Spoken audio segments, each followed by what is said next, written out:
President Henrich and honored guests, the 2017 commencement of the Graduate School of Biomedical Sciences is now formed. I'm Dr. David Wise, Dean of the Graduate School. Everyone, please be seated.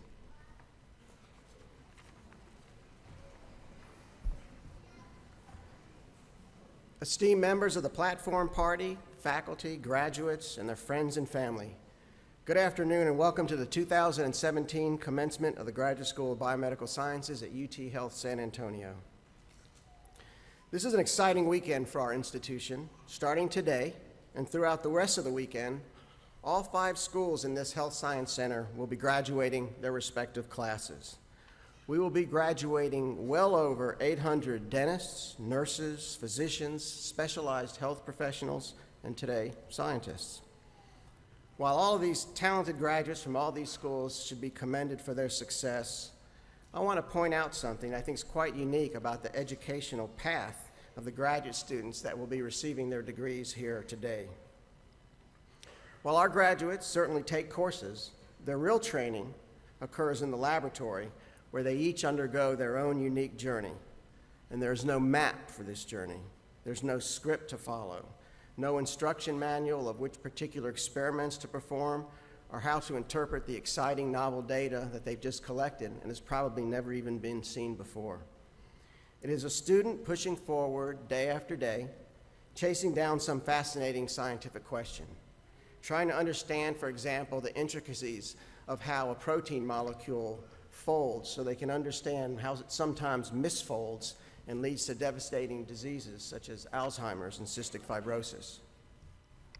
Are trying to understand the subcellular molecular interactions important for the function of the cell so we can ultimately understand how these interactions can go wrong and the cells can multiply out of control, leading to cancer. Are trying to understand how cells in the brain move specific ions across their membrane and communicate by electricity so we can understand when this somehow goes haywire and is leading to epilepsy and seizures.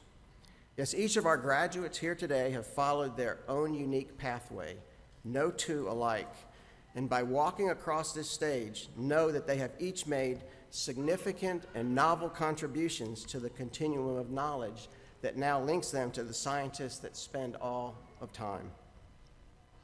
And students, by the path you have chosen, you're going to be students of sort, actually scholars for the rest of your careers. And one day, not too far down the road, many of you might be faculty members sitting in an audience like this today, getting ready to hood your own student as they receive their degree. So I wanted to say to the graduates how proud and excited we are for what you have accomplished while you have been here with us. You came to be as our students, but you are leaving as our colleagues, and we look forward to learning of the many great discoveries and contributions that you'll make down the road. Please allow me to introduce the esteemed members of our platform party, and I would ask that each member briefly stand and then sit down when their name is called, and I'd kindly ask the audience to hold their applause until the end.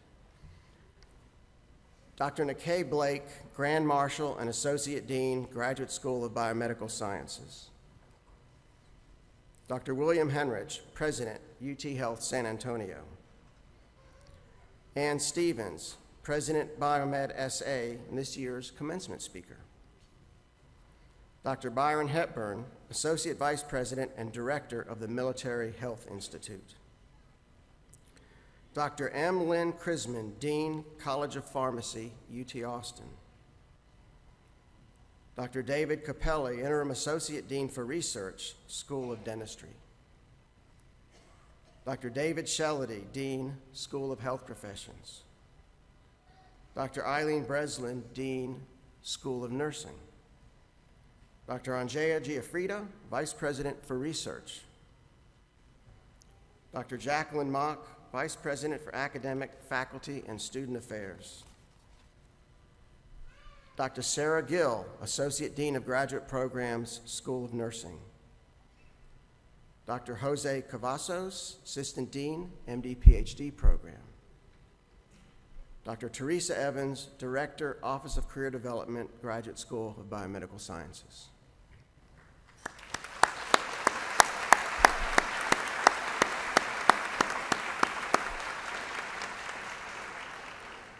It is now my honor to call the president of UT Health San Antonio to the podium, Dr. Henrich.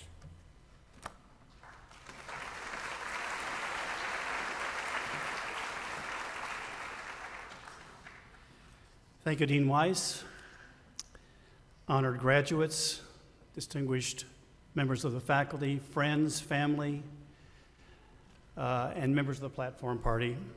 Good afternoon and congratulations to each of you. It is my pleasure on behalf of everyone in the Health Science Center to offer these congratulations for a job well done and to have reached this lofty pinnacle that you achieved today. I want to commend Dr. Weiss for his stewardship, his leadership of the graduate school that has led us to the possibility of an event like today. I also want to commend the faculty. I think in his brief remarks, Dr. Weiss points out the bond that occurs between faculty and graduate students that allows this progress to be made. So I'm very grateful to you, each of you, for your contributions to these talented young people and allowed them to progress. I also want to welcome Ann Stevens, my close friend Ann Stevens, the founding president of the nonprofit corporation Biomed SA, to the university today and thank her for giving us these remarks. So Ann, thank you for coming today. There are many milestones to celebrate in the graduate school this year.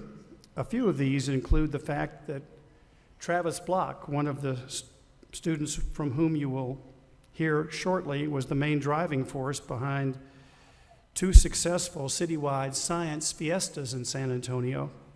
Travis and his fellow students conceived and developed the event to showcase to those who are not in the scientific arena the breadth and scope of what is occurring in San Antonio in the biosciences. And his passion for this was infectious, and his motivation and drive to share this passion with others led to greatly successful events. Should acknowledge the development of a new group on the campus this year called WISDOM. The acronym stands for Women in Science Development, Outreach, and Mentorship. There's no doubt that we need more talented women to enter the field of science, and I hope that this effort succeeds. And finally, congratulations to McKay Blake, who led us successfully into the room today and did not trip on the steps, carrying the 200-pound mace. She's been working out for 6 months for this very moment. I know it looked like it was easy coming up those steps, but afterwards, if you want, you can carry that thing around for a little while and see how far you can get. It's impossible to steal it. It's just, it's like carrying around a boat anchor. She has led to the effort that is entitled the Initiative for Maximizing Student Development. This is a program which occurs in research-intensive institutions like ours and is designed to increase the number of underrepresented minorities in biomedical research, which is certainly a lofty goal. So in closing, let me just say this. Science, the firm foundation essential for any advance in diagnostics or therapeutics. And without young and talented graduates such as those in this room sitting in these chairs in front of us, tomorrow would certainly dawn darker than today. Simply put, our commitment to science and to fostering discovery defines not only our future, but it defines our fate. Turn away from the truth which science seeks to find, and we foreclose on the possibility of better health and essentially all progress. I'm incredibly proud of each of you. I don't know you by name, but I'm incredibly proud of each of you for what you've accomplished, and I know I speak for all of us in the room when I say we look forward with anticipation to your contributions to improving the human condition. Godspeed and good luck. Thank you all for being here.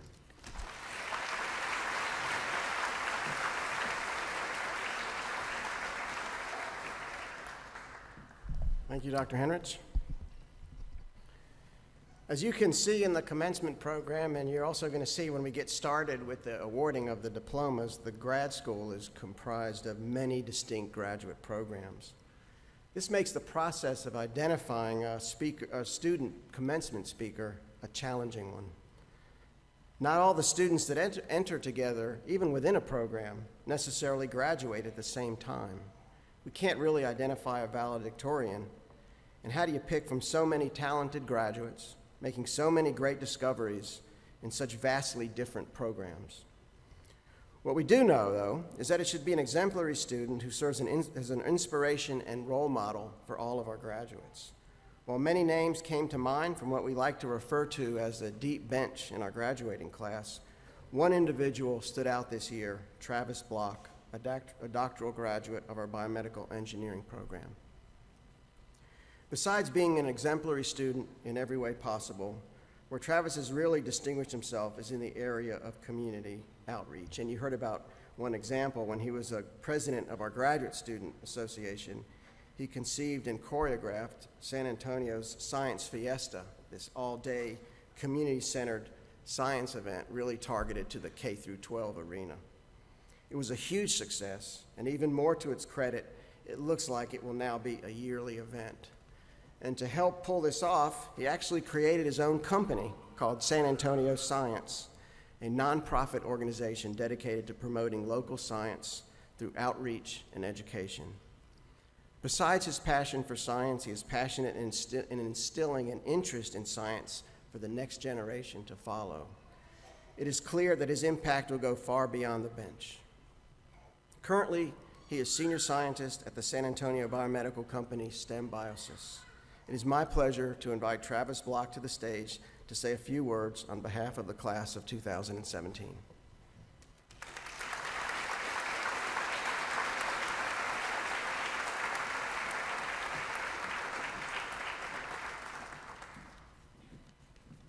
That was a really kind introduction. It actually makes what I want to talk about a little ironic. And also, it gives me way too much credit because we had a really big team. I know Liz Fisher is graduating today. She helped a lot with both of them. And we had a whole lot of, Aaron Horning too, he helped a whole lot with both the Science Fiestas and with a lot of the things we did. So we had a really big, deep team that did a lot of good work. Talking about that deep bench. But first, thank you all for allowing me to speak today. It's just such a huge honor to get to talk at my graduation. So I feel very honored and humbled. And I'd really like to thank, first, before I go on, my family and also my lab, especially my mentor, Dr. Chen. He couldn't be here today, but the patience that he showed me over the last few years, I just can't thank him enough. I'd also like to thank the graduate school faculty and staff, especially the Janices, who recently retired but kept this place running the last few years. And lastly, I'd really like to thank all of the Hooding professors, because it's your mentorship and guidance that got us here today. So let's all thank the Hooding professors who kind of got us to this point.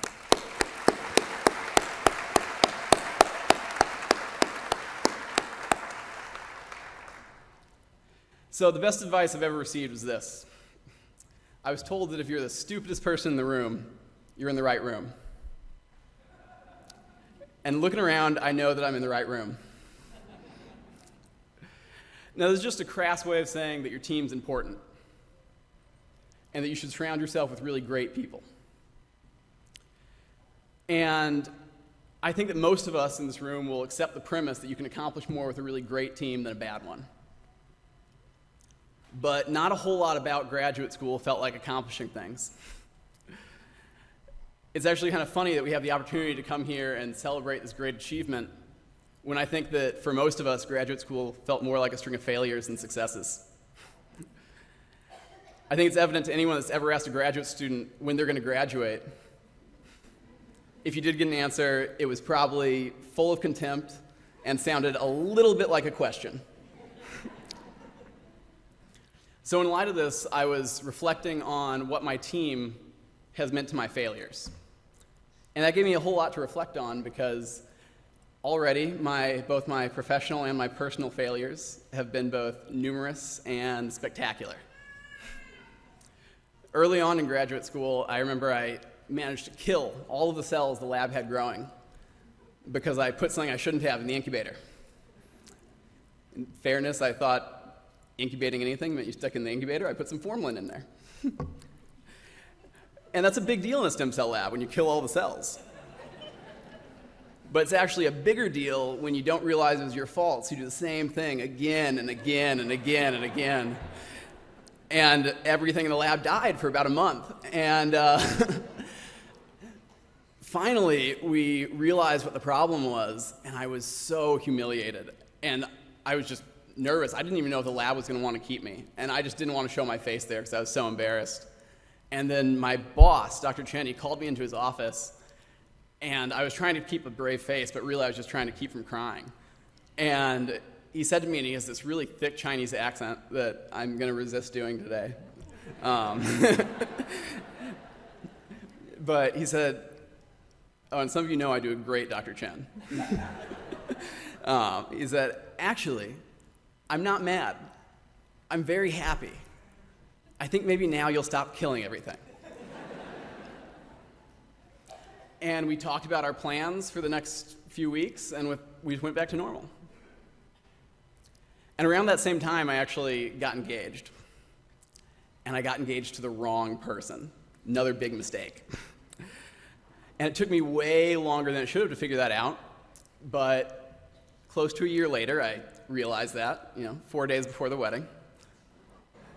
And I called the whole thing off. And again, I found myself embarrassed and so nervous about what people's reactions were going to be. And I went over to my parents' house to break the news to them. And when I told my parents, I got the second best advice I've ever gotten from my mom. She just looked up and casually said, "Better late than too late."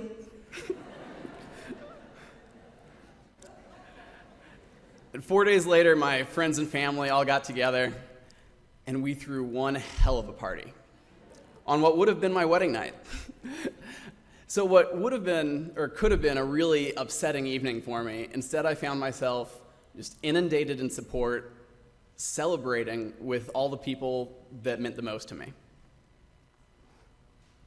A year or two later, I found myself having to fly out to Virginia to take a guilty plea to a misdemeanor, which is a story in its own right, for something I'd been arrested for a few months prior.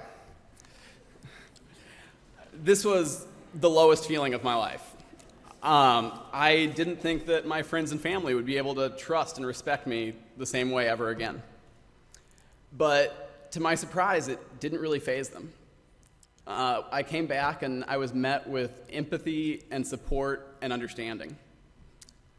They were all able to pick me up and dust me off without thinking any less of me.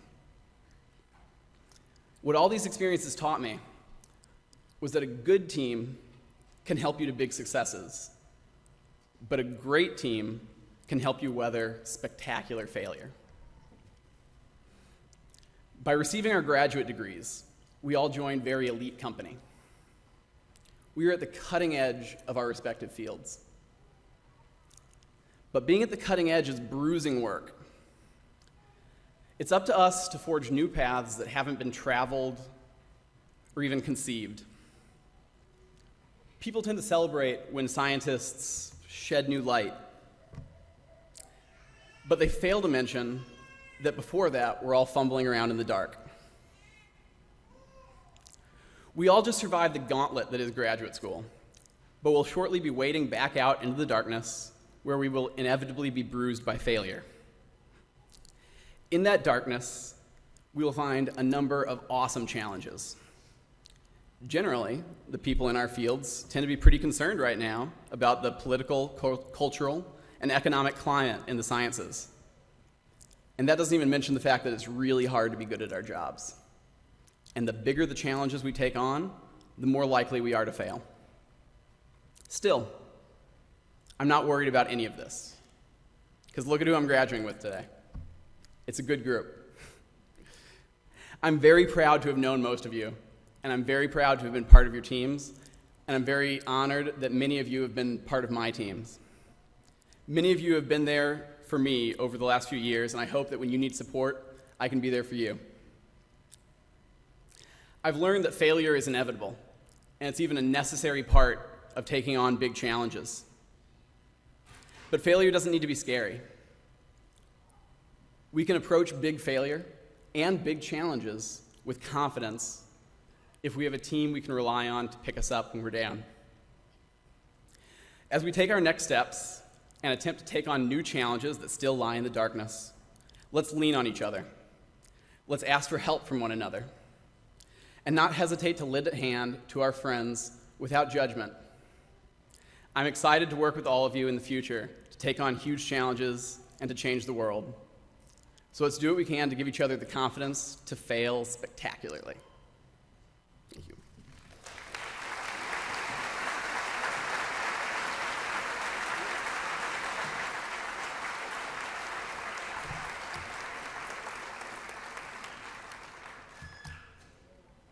That's one for YouTube. It's true, though. They say if you listen to people that have had great successes and made great impacts, they talk more about their failures than they do about their successes as learning experiences. Very provocative. Thanks, Travis. Okay. We are so lucky today to have as our 2017 commencement speaker Ann Stevens, one of the most influential individuals in our community in promoting and developing the biomedical arena. Ann has had an interesting and, I believe, inspirational career you should hear about. She actually started out as a reporter for a daily newspaper in West Texas, and I'm going to leave it there because she's going to tell you about her unique pathway to what brought her here now. And where is she now? She's the founding and current president of the nonprofit corporation Biomed SA. And because of her very unique career path, she brings a very unique combination of experience to the biomedical field. In this role, she fosters the growth of local startup companies, helps recruit biomedical companies to San Antonio, and travels throughout the nation and the world to raise the visibility of San Antonio as a city of science and health. She has really been a major player in making San Antonio the biomedical mecca that it is today. Among many honors for her stellar work, she was recognized by the San Antonio Business Journal in 2014 with Women's Leadership Awards for Nonprofit Leadership and Community Leader of the Year. She also serves on our graduate school's Career Advisory Council. I've gotten to know Ann quite well over the past 5 or 6 years, and all I can say in the most positive way possible is that there are very few like Ann. We are lucky she is in San Antonio, and we are honored to have her as our 2017 graduate school commencement speaker.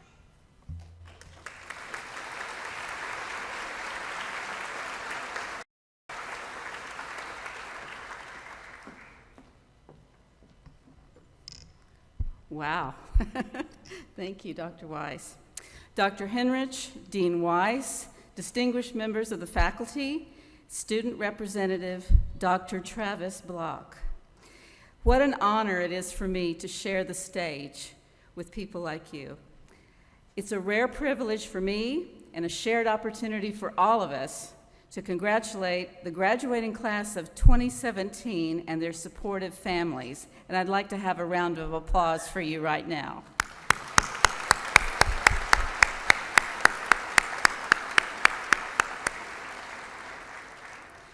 Never in my wildest dreams did I imagine that I would be asked to deliver commencement remarks to a distinguished group of biomedical leaders, researchers, and scientists such as yourselves. In other words, why me? You see, I was the firstborn child of 2 English majors.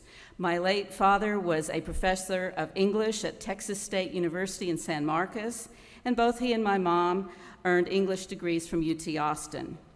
So I grew up in a home where reading, writing, and education were highly valued. And it was almost preordained that I would become a communicator in some form or fashion. My parents taught me to read before I started grade school, and I realized early on that I wanted to be a journalist. I started a class newspaper in the 5th grade and went on to serve as the editor of my high school newspaper while spending my summer breaks working at the community newspaper in San Marcos. So when it came time for me to go to college, there was no question about what I would do. Of course, I would study journalism at Texas State and become a newspaper reporter, and that's exactly what happened. Yet along the way, my career path took some unexpected twists and turns, as most of us will experience, and that's what I've been asked by Dr. Weiss to share with you today, how to navigate the road less traveled. So my career in journalism took off fast. Right after college, I joined Hart Hanks Communications, which is a Texas-based newspaper chain, and they sent me to West Texas, which I'd never been to before, first to a small newspaper in Big Spring, and then a larger one in Abilene. I began a steady progression through increasingly responsible positions, including the education beat, and finally as the City Hall reporter. After 7 years, I got engaged to a fellow reporter who was about to leave Abilene to take a job at the San Antonio Express-News. So I followed him to San Antonio, where I made the first of several career changes, none of which I could ever have predicted. You see, the newspaper had nepotism rules, preventing a married couple from working together in the same newsroom. And the last thing I wanted to do as a new bride was go to work for the competing newspaper down the street and have to compete directly with my own husband. So instead, I took an opportunity to reinvent myself by starting a one-person communications department at the corporate headquarters of Hart Hanks, the media company that owned those two West Texas newspapers where I'd cut my teeth as a cub reporter. Though I had never covered business news during my reporting career, I now found myself working alongside the senior management of a Fortune 500 media conglomerate traded on the New York Stock Exchange. I literally entered the world of big business without even realizing it, shifting almost seamlessly from my journalism career that I had trained for into the specialized field of corporate communications.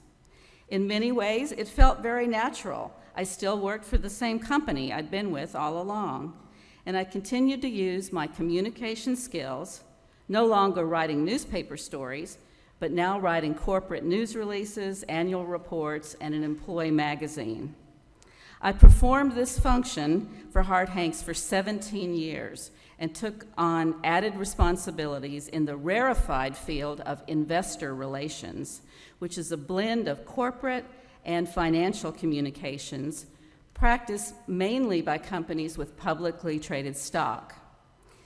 Yet, while I learned the theory of investor relations and performed some of the behind-the-scenes function, in a company as large and mature as Hart Hanks, I didn't have the opportunity to practice it full-on the front lines by representing the company at investor conferences and speaking directly with investors and research analysts. I realized that if I wanted to do that, which I did, I would need to go to a smaller company, and that paved the way for my next career change. It so happened that while I was at Hart Hanks, a printing salesperson, vendor, called on me regularly, and she told me about one of her other clients, a cancer drug development company called Ilex Oncology that had spun out of the CTRC right here. The company had just gone public and was looking for its first investor relations director. She told them about my skill set and paved the way for me to interview with the CEO and the chief financial officer. And I was hired shortly after showing them my portfolio of amazing work from Hart Hanks, news releases, annual reports, investor slideshows from a New York Stock Exchange company. They were delighted with my skill set, and thus began my next career in the exciting world of biotechnology. Now, I changed jobs a couple of times before, but it had always been within the industry that I trained for in college, the media business. Ilex represented a huge leap of faith into a new science-based field that I knew precious little about and had to learn literally from the ground up. Fortunately, my ability to do research and ask good questions, which I learned as a reporter, helped me learn what I needed to know about monoclonal antibodies, their mechanisms of action, and how they could represent a new treatment advance in the field of cancer. At that time, Ilex was a small company traded on the NASDAQ stock exchange. We had about 50 employees and a market cap of less than $100 million. My job was to promote the company's stock by informing Wall Street analysts, investors, and the media about the promising new drugs we were developing and our management's successful track record at commercializing prior drugs. I traveled the nation and the world with our senior management team telling our story, and we had a great story to tell. In the 10 years that ILEX existed, we got 2 new leukemia drugs approved in the US and Europe and became one of the top 50 NASDAQ stocks. We were this close to becoming profitable, a significant milestone for any biotech firm, when we instead became an acquisition target. We had hoped, of course, to become a self-sustaining company. However, one morning, a senior executive called me into his office and said that a news release would be coming out in 10 minutes announcing that we were being acquired by Genzyme Corporation in Boston for $1 billion. I was stunned. I was dumbfounded. My heart sunk because the exciting ride I'd enjoyed with ILEX for 7 years was coming to an unexpected end as we literally became a victim of our own success. I spent the next few months teaching my Genzyme counterparts in Boston about the drug pipeline ILEX had worked so hard to put together. And I handed over my hard-earned relationships with investors and the media to them as well. But the good news was Genzyme was committed to keeping the company in San Antonio, and that was important to all of us. As it turned out, the merger was delayed for about a year, during which I continued to officially represent ILEX and informally represent Genzyme as well. I wore 2 hats and lived in a state of limbo, not knowing what would become of my job in the end. Since the merger took so long to complete, I had some time to consider my options. I realized that my position in investor relations was limited to public companies, and there were no other publicly traded biotech companies in San Antonio. Therefore, I would either have to leave the biotech industry or leave town, neither of which I wanted to do.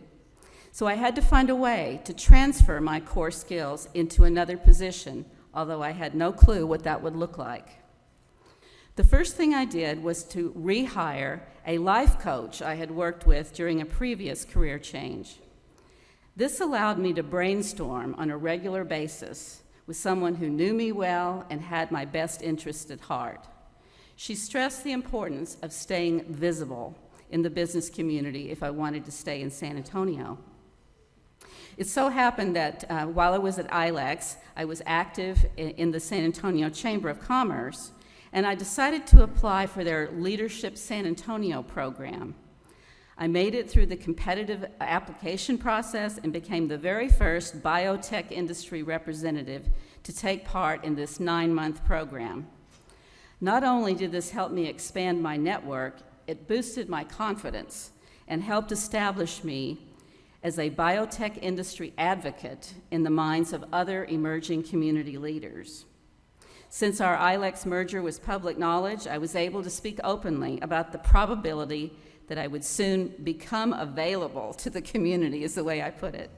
I began to realize I could be of service by helping San Antonio grow more ILEXs so that industry professionals like myself would have more options on where to work, and so that San Antonio itself could participate more fully in this exciting industry. So after the merger went through and I finally left ILEX, I continued attending monthly meetings of the Chamber's Healthcare and Bioscience Committee and volunteered to chair one of their major projects, the publication of an annual economic impact report. This allowed me to interact with a number of leaders on an ongoing basis and at the same time keep my ears to the ground about possible new opportunities.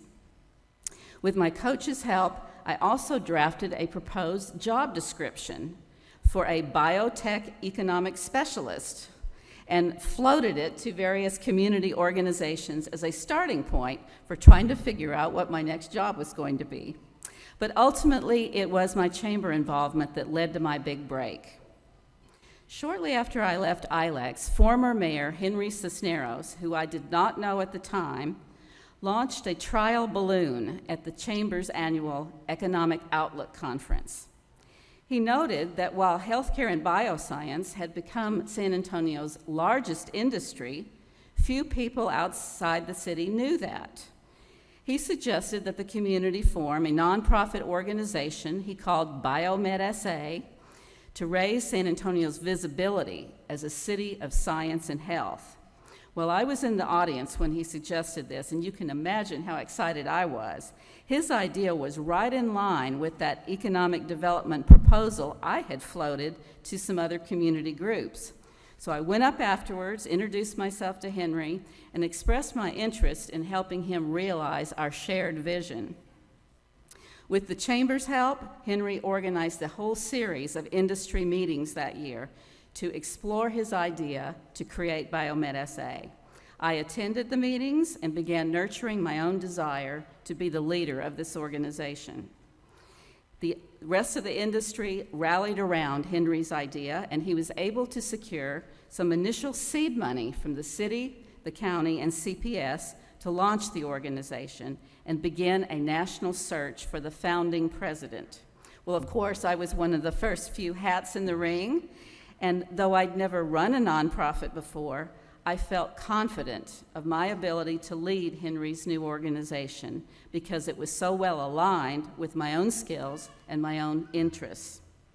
So after a rigorous interview process with Henry and a 15-member selection committee, I believe Dr. Henrich may have even been on it, I got the job, and the rest is history.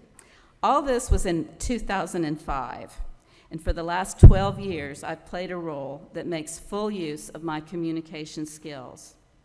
A job that allows me to use my biotech industry knowledge and passion to help San Antonio diversify its economy by creating good-paying, knowledge-based jobs for people just like you.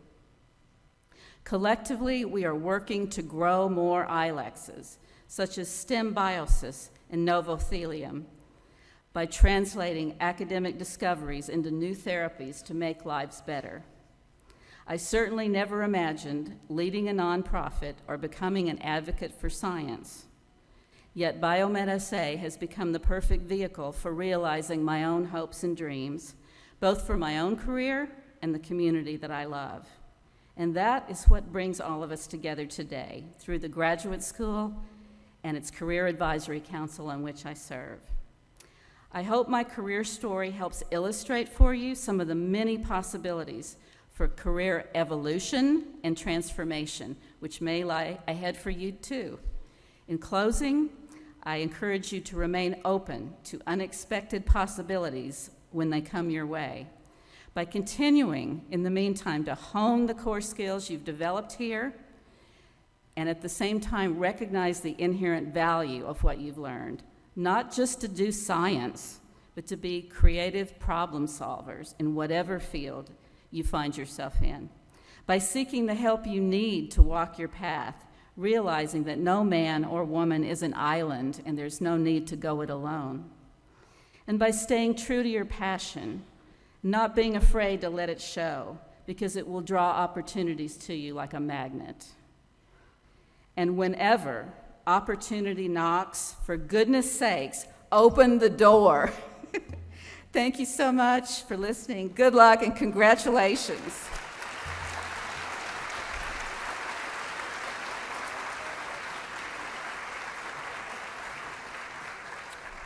I love that story. That's great. Thanks a lot, Ann. Very inspirational. Beautiful. Okay, ready? At this time, it is my privilege to introduce the Graduate School of Biomedical Sciences candidates for the Master's of Science degree, the Doctor of Medical Physics degree, the Doctor of Pharmacy degree, and the Doctor of Philosophy degree. The Doctor of Pharmacy degree is jointly sponsored between UT Health San Antonio and the University of Texas at Austin.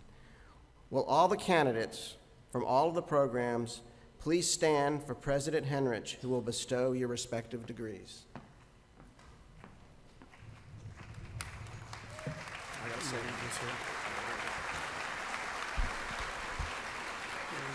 I gotta read this. Dr. Henrich, on behalf of the faculty of the University of Texas Health Science Center at San Antonio, and in the case of the Doctor of Pharmacy candidates, the faculty of the University of Texas at Austin, I am pleased to present to you the candidates listed in the program as having successfully completed the academic requirements for their designated degrees. Thank you, Dean Weiss. By the authority vested by the State of Texas and the Board of Regents of the University of Texas system and delegated by them to me, I hereby confer upon each of you your respective designated degree and all the rights, honors, obligations, and privileges pertaining to that degree. And I offer my and our sincere congratulations. Congratulations to each of you.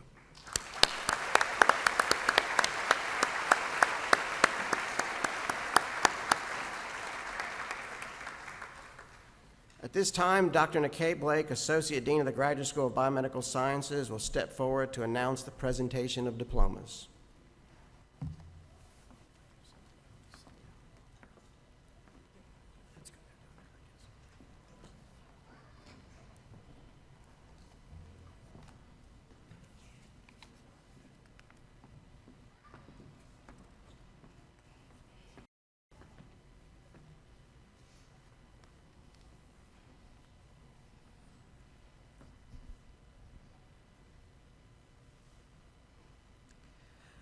On behalf of the Graduate School of Biomedical Sciences, I am proud to present the graduates for the Masters of Science degree.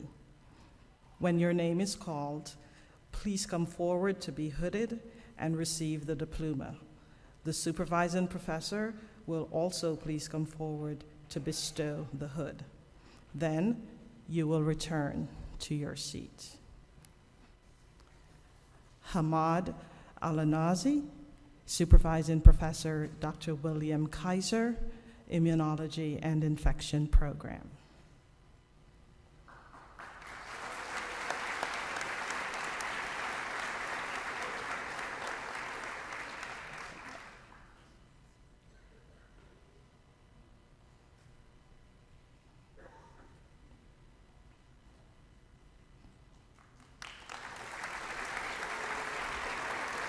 Haifa Al-Kodair, Supervising Professor Dr. Chico Ye, hooded by Dr. Kevin Donnelly, Dental Science Program.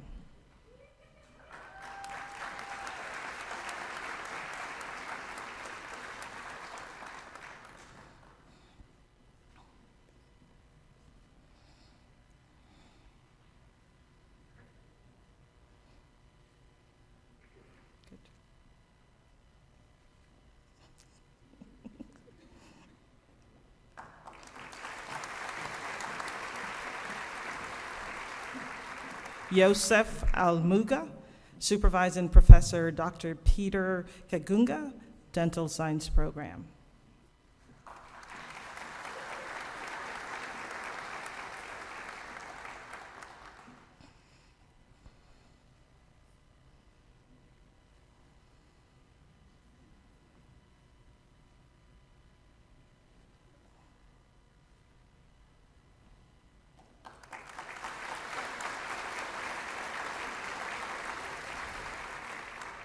Mohammed Al-Saiti, Supervising Professor Dr. Thomas Deal, Dental Science Program.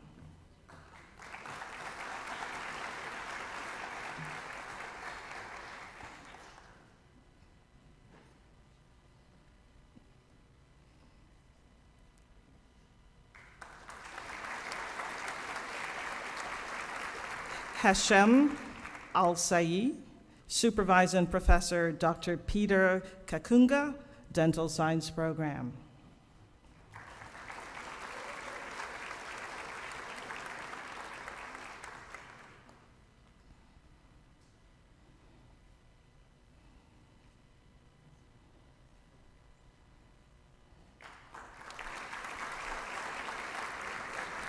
Salim Akil, Supervising Professor Dr. Hassam Giha, Dental Science Program.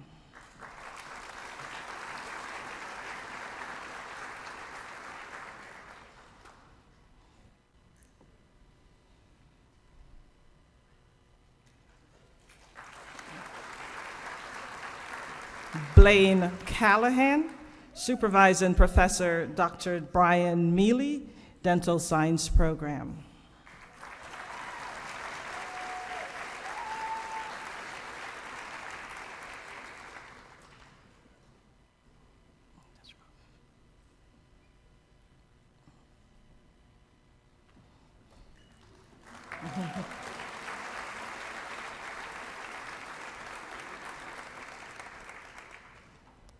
Carolina Cantu, Supervising Professor Dr. Ann Griffith, Immunology and Infection Program.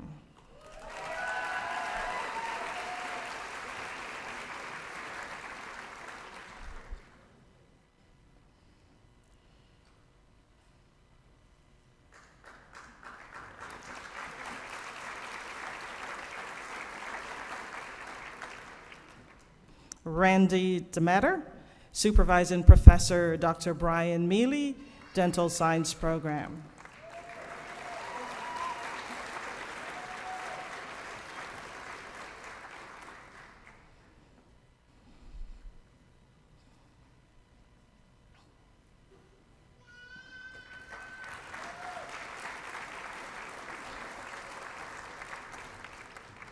Marshall Edwards, Supervising Professor Dr. David Kolodrovitz, Immunology and Infection Program.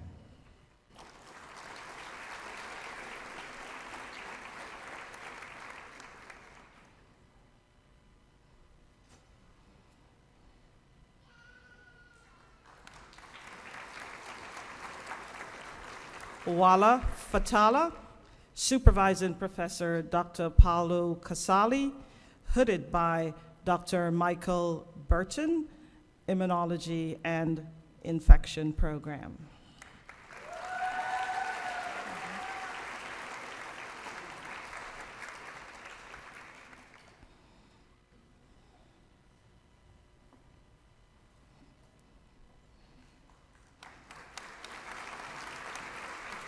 Pamela Foltz, Supervising Professor Dr. Mary J. Pugh, Clinical Investigation and Translational Science Program.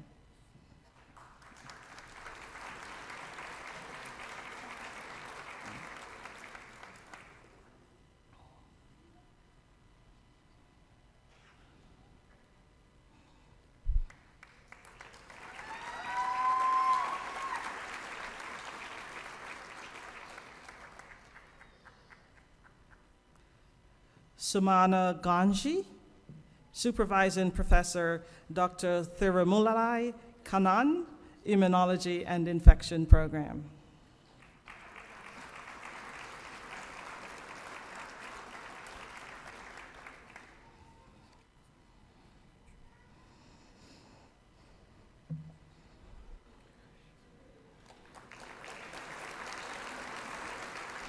Petrina Helrahani, Supervising Professor Dr. Stephen Haney, Dental Science Program.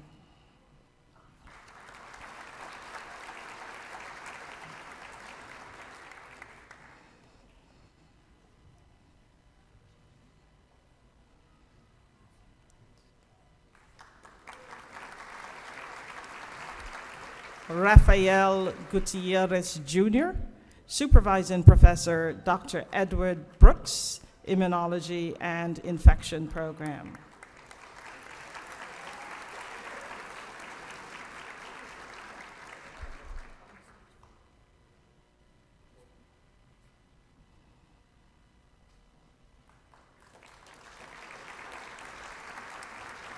Mateen Haroun, Supervising Professor Dr. Martin Puckert, hooded by Dr. William Clark, Pharmacology Program.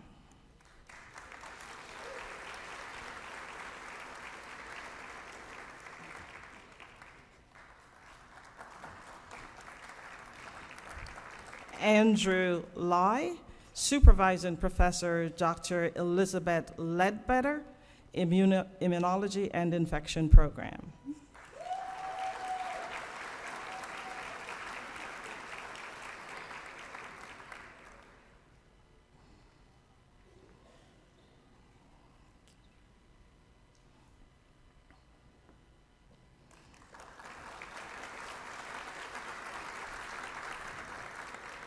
Elizabeth Grace May, Supervising Professor Dr. Kevin Donnelly, Dental Science Program.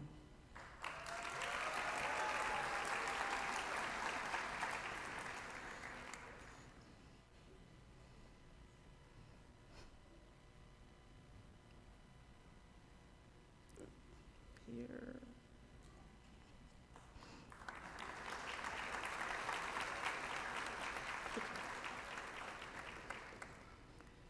Chloe Mesa, Supervising Professor Dr. Elizabeth Ledbetter, Immunology and Infection Program.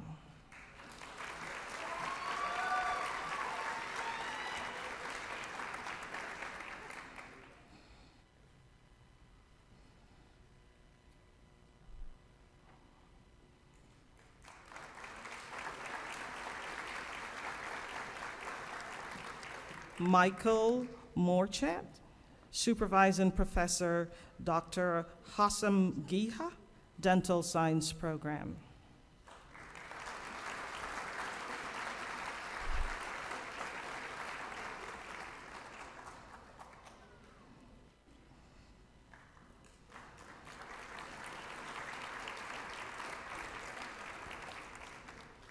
Rebecca Knightsky, Supervising Professor Dr. Stephen Harris, Dental Science Program.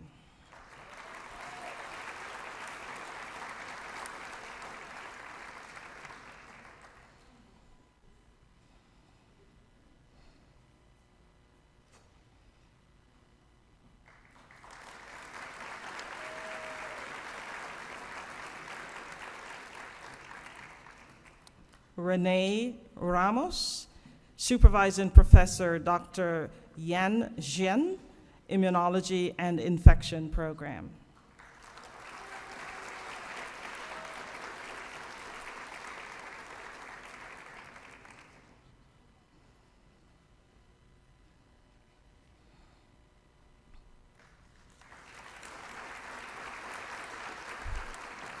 Luis Rodriguez II, Supervising Professor Dr. Jean Zhang, Biomedical Engineering Program.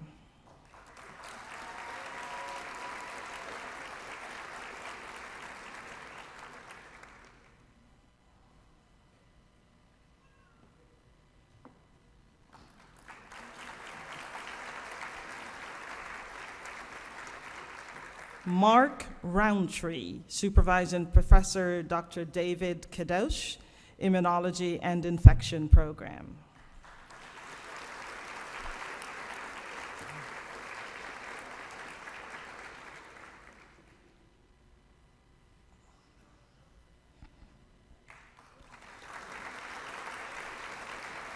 Daniel Sabra, Supervising Professor Dr. Thomas Oates, hooded by Dr. Brian Mealy, Dental Science Program.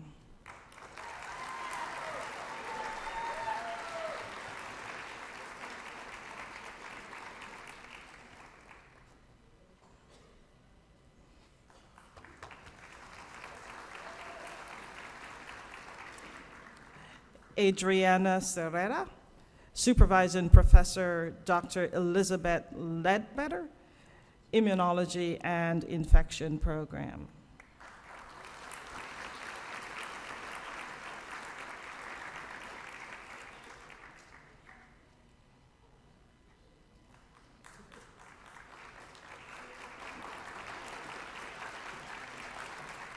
Laura de Jesus Solis, Supervising Professor Dr. Omid Rahimi, Cell Systems and Anatomy Program.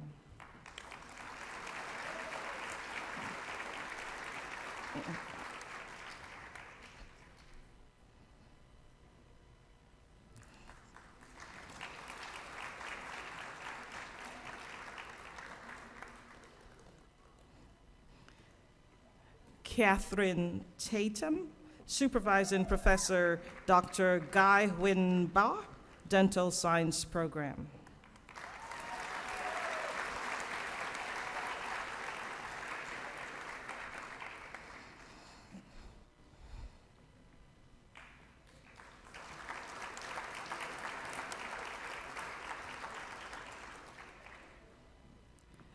Dina Tom, Supervising Professor Dr. Daniel Hale, hooded by Dr. Donald Doherty, Clinical Investigation and Translational Science Program.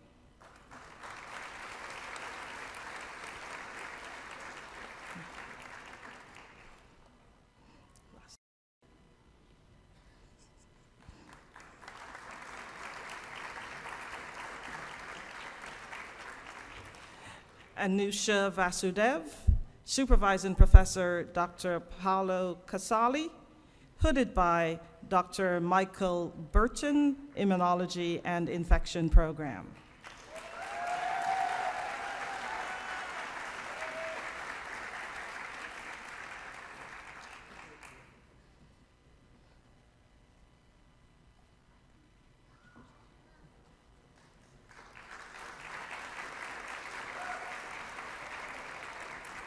Kimberly Wimberly, Supervising Professor Dr. Ann Griffith, Immunology and Infection Program.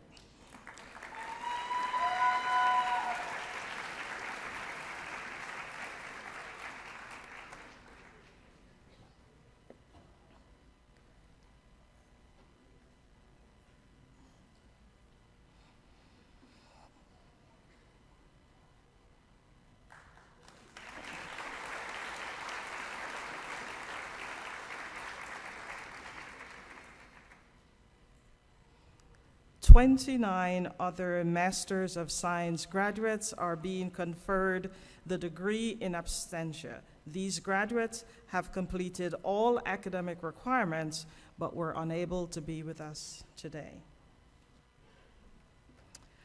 On behalf of the Graduate School of Biomedical Sciences, I am proud to present the graduates for the Doctorate in Medical Physics degree. Courtney Bossi, Supervising Professor Dr. Sotiros Stathakis.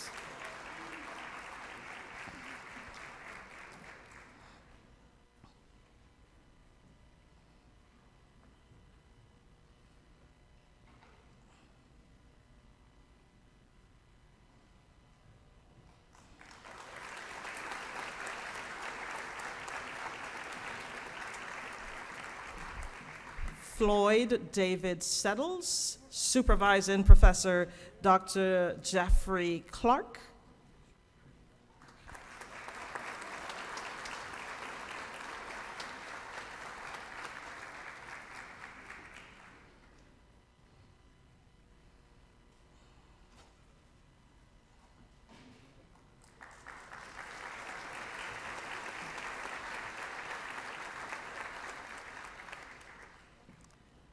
Blake Toison, Supervising Professor Dr. Sotiros Stathakis.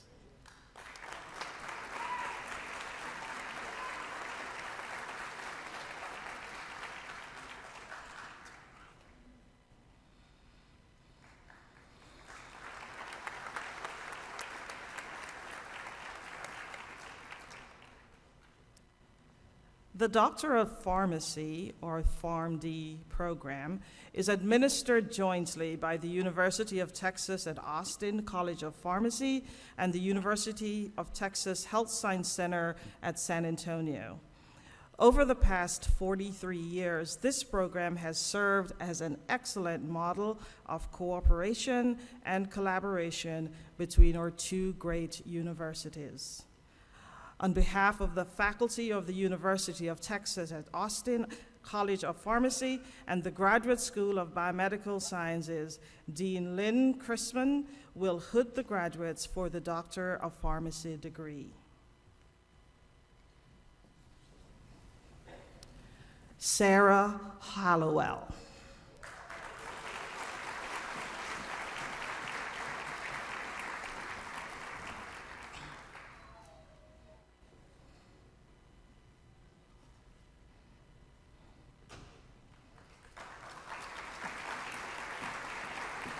Amanda Kitten.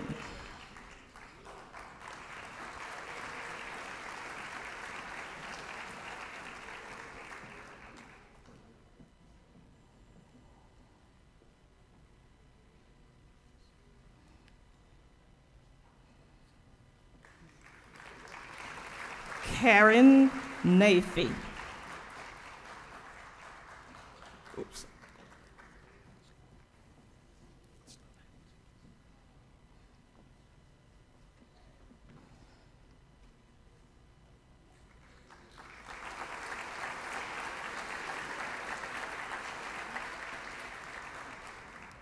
Isaac Perales.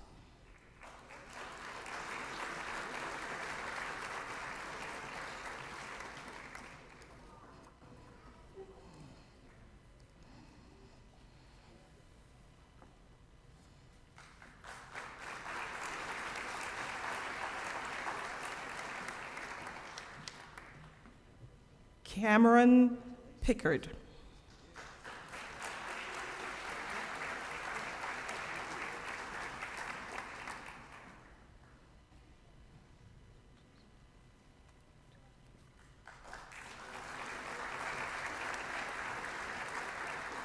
John Watuki.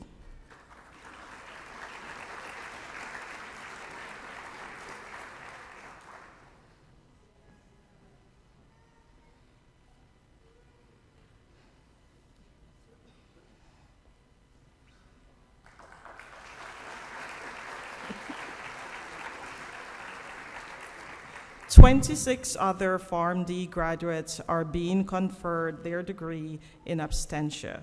These graduates have completed the requirements but were unable to join us today. On behalf of the Graduate School of Biomedical Sciences, I am proud to present to you and to their colleagues the graduate for the Doctor of Philosophy degree. When your name is called, please come forward to be hooded and receive the diploma. The supervising professor will also come forward to bestow the hood. Then you will return to your seat. Catherine Alford, Supervising Professor Dr. Sarah Gill, Nursing Science Program.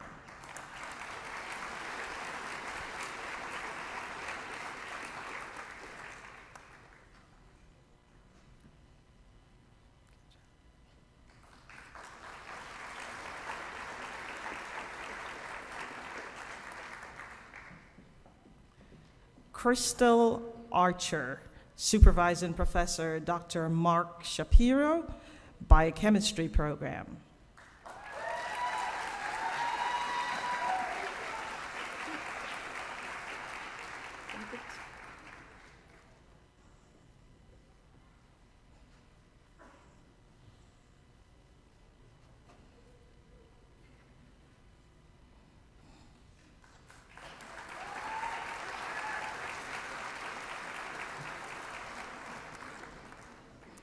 Keith Ashcroft, Supervising Professor Dr. Robin Leach, Molecular Medicine Program.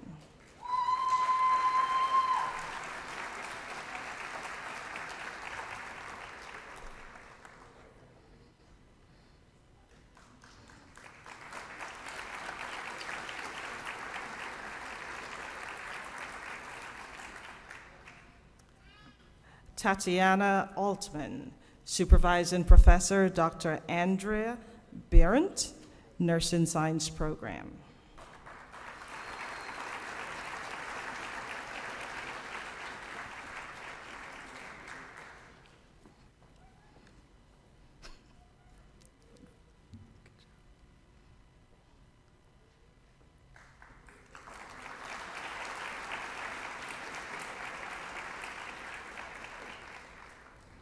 Lindsay Barron, Supervising Professors Dr. Alex Bishop and Dr. Andrew Hink. She will be hooded by Dr. Vivian Rebel, Cellular and Structural Biology Program.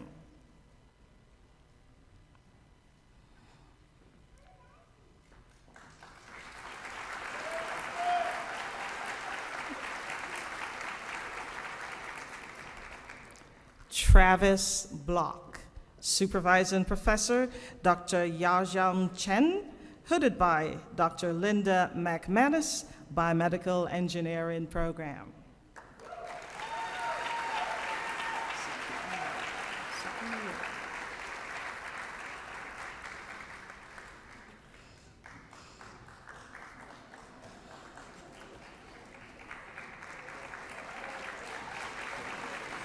Bianca Siqueira. Supervising Professor Dr. Jeffrey Clark, Biomedical Engineering Program.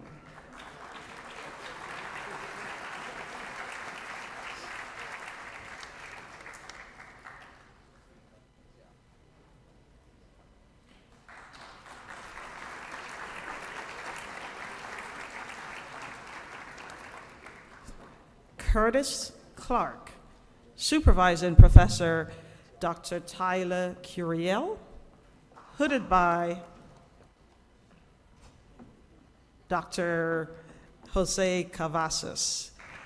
Curtis is an MD PhD student.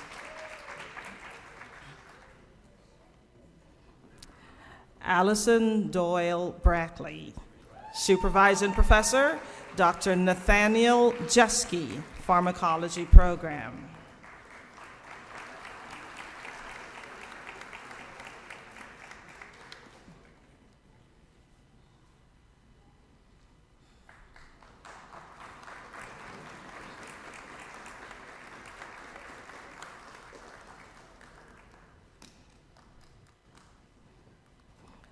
Justin Drerup, Supervising Professor, Dr. Tyler Curiel, Cellular and Structural Biology.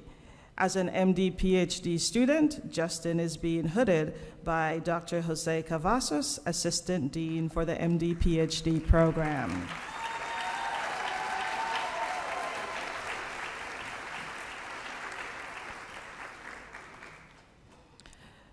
Elizabeth Fisher, Supervising Professor, Dr. James Lechleiter, Integrated Biomedical Science Program.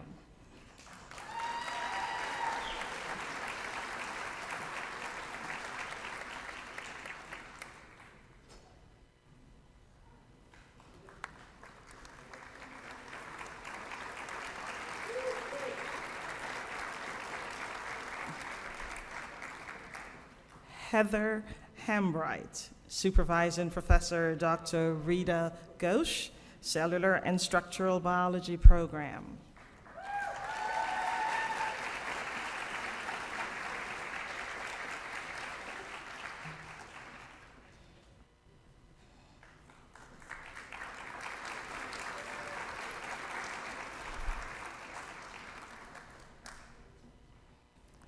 Aaron Hornin, Supervising Professor Dr. Tim Wei Ming Huang, Cellular and Structural Biology Program.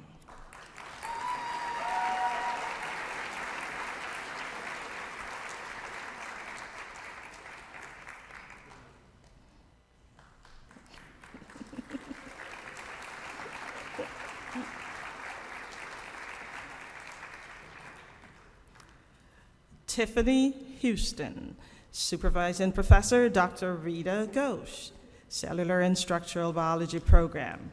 As an MD PhD student, Tiffany is also being hooded by Dr. Jose Cavazos, Assistant Dean for the MD PhD program.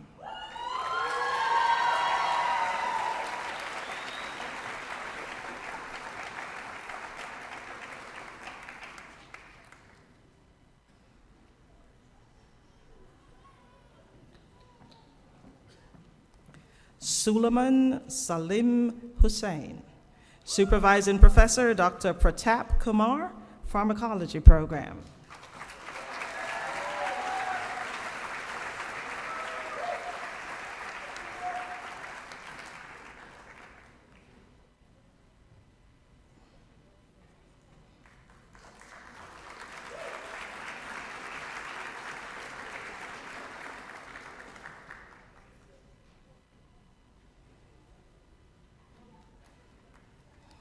Tabitha Kreco-Pierce, Supervising Professor Dr. Benjamin Eaton, Physiology Program.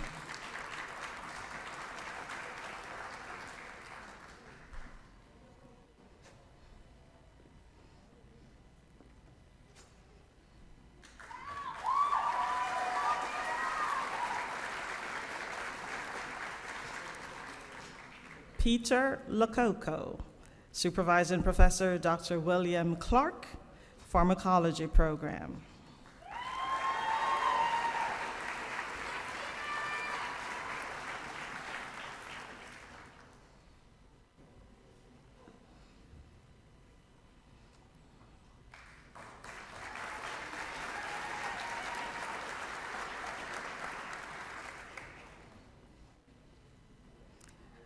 Ana Mancha Ramirez, Supervising Professor, Dr. Thomas Slager, hooded by Dr. Nikkei Blake, Cellular and Structural Biology program.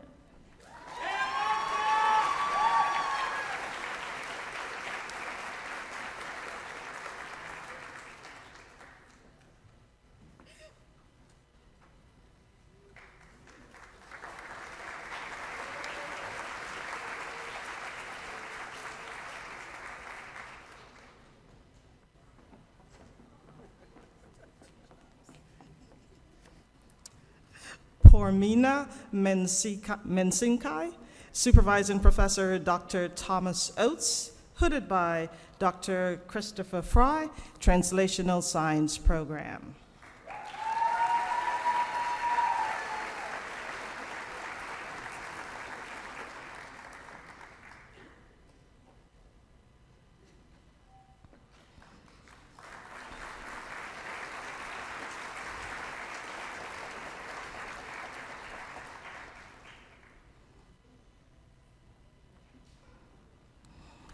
Patricia Miza, Supervising Professor Dr. Andrea Berendt, hooded by Dr. Sarah Gill, Nursing Science program.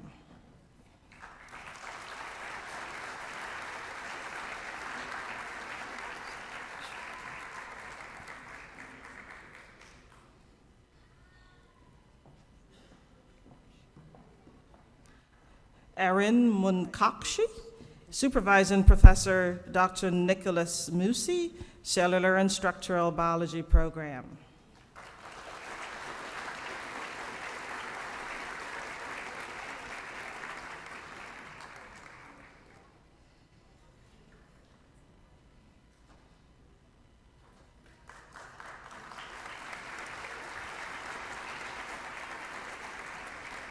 Amanda Munoz, Supervising Professor Dr. Pratap Kumar, Cellular and Structural Biology program.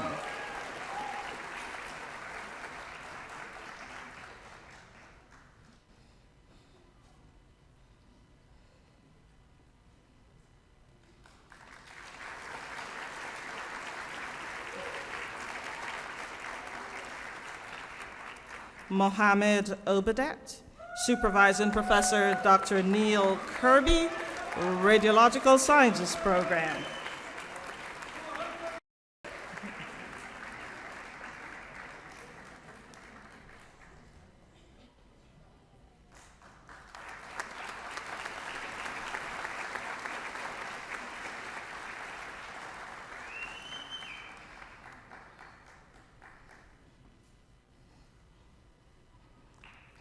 Minju Park, Supervising Professor Dr. Thomas Boyer, Molecular Medicine program.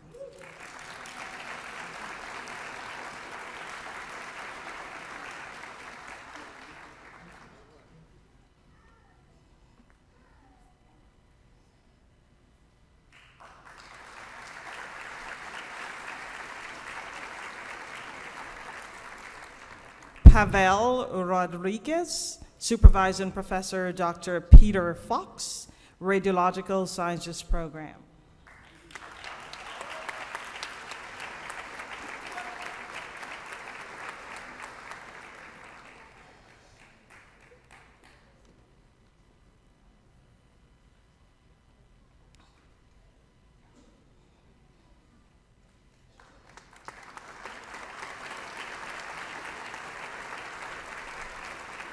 Kathy Samayoa, Supervising Professor Dr. Raj Tekmo, hooded by Dr. Nikkei Blake, Cell and Structural Biology program.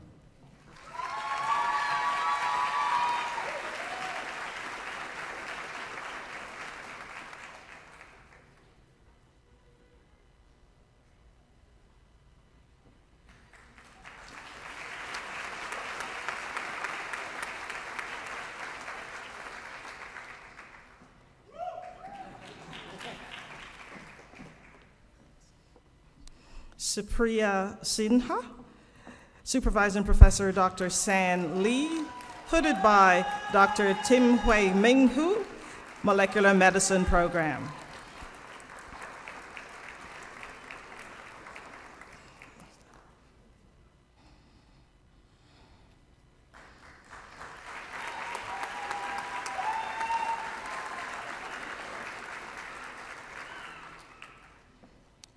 Carrie Tierney, Supervising Professors Dr. Kay Avent and Dr. Peter Guanero. Hooded by Dr. Kay Avent and Peter Guanero, Nursing Science Program.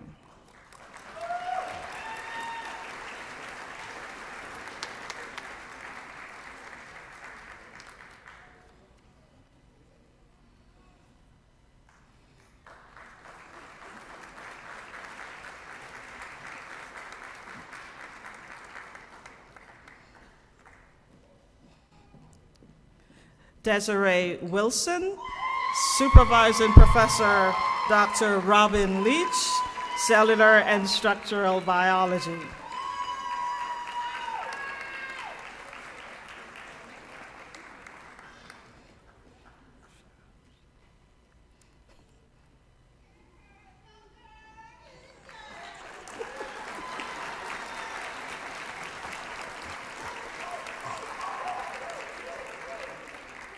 Xiaozhe Yu, Supervising Professor Dr. Alex Persimlidis, Cellular and Structural Biology Program.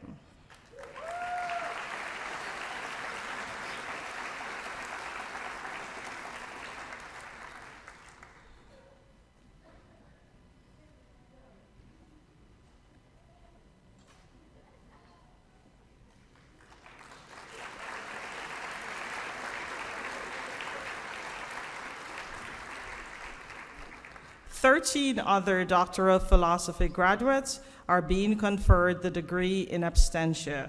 These graduates have completed the requirements but were unable to be with us today. Thank you.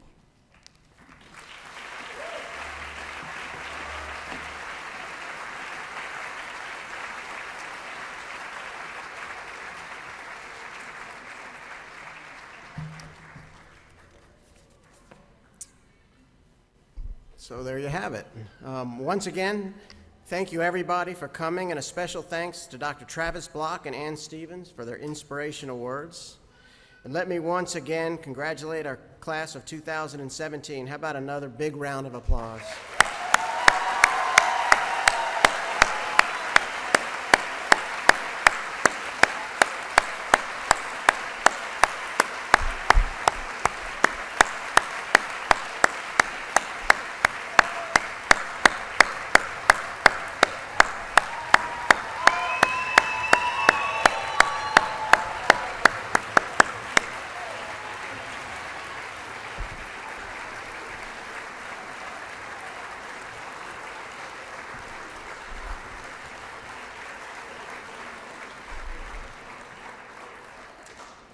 We at the Graduate School of Biomedical Sciences also want to thank the students, friends, and family that have been so supportive of their journeys. And we know that support has been essential for the students' success up to this point and will continue in the future. I would like to ask all the graduates to stand up, turn around and face the audience, and applaud your family and friends for their support.